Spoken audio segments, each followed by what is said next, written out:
अलग सोचो, think differently. एक आदमी बहुत गरीब परिवार से था। वह बहुत दिनों से नौकरी की तलाश कर रहा था, लेकिन उसे अपने शहर में नौकरी नहीं मिल पा रही थी। ऐसे में उसने दूसरे शहर में नौकरी तलाश करने का फैसला किया। उसने अगले ही दिन ट्रेन पकड़ी और दूसरे शहर की तरफ निकल गया। उसके माँ ने एक टिफिन में रोटियां रख दी थी। वो आदमी इतना गरीब था कि उसके घर में सब्जी नहीं बनती थी, क्योंकि सब्जियों के लिए पैसे नहीं थे। ऐसे में बस उसकी माँ ने रोटियां ही बनाई थी और उसको टिफिन में रख दी थी। जब उसका आधा सफ़र तय हो गया तो उसे भूख लगी। उसने टिफिन निकाला और रोटियां खाने लगा। जिस तरह से वह रोटियां खा रहा था, उसके आसपास बैठने वाले लोग उसे देख रहे थे। वह पहले रोटी तोड़ता, फिर टिफिन में घुमाता जैसे कि उस टिफिन में सब्जी हो, फिर निवाला बनकर अपने मुंह में डालता।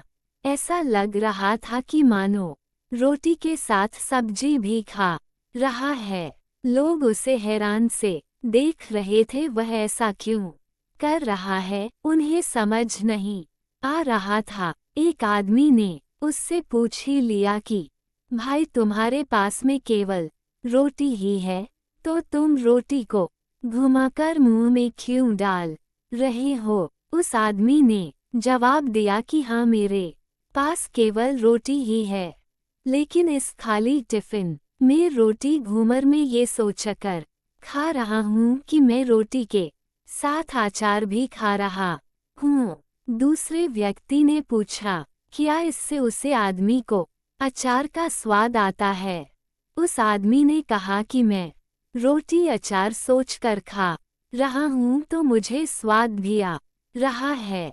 जब उसके आसपास बैठने वाले लोगों ने यह बात सुनी तो एक आदमी बोला कि अगर सोचा ही था तो आचार्य क्यों सोचा? मटर पनीर या शाही पनीर सोच लेते। इस तरह तुम उन सब्जियों का भी मजा ले पाते। तो दोस्तों, इससे हमें ये सीख मिलती है, बड़ा सोचो तभी सफलता बड़ी होगी। अगर आदमी के सपने बड़े होंगे तभी सफलता भी बड़ी होगी। इसके लिए आदमी को बड़ा सोचा होगा। जिंदगी में अगर कुछ बड़ा करना है तो आदमी को अपनी सोच बड़ी रखनी चाहिए। अगर आदमी के सपने बड़े होंगे तभी सफलता भी बड़ी मिलेगी। लेकिन शुरुआत हमेशा छोटी से ही होती है।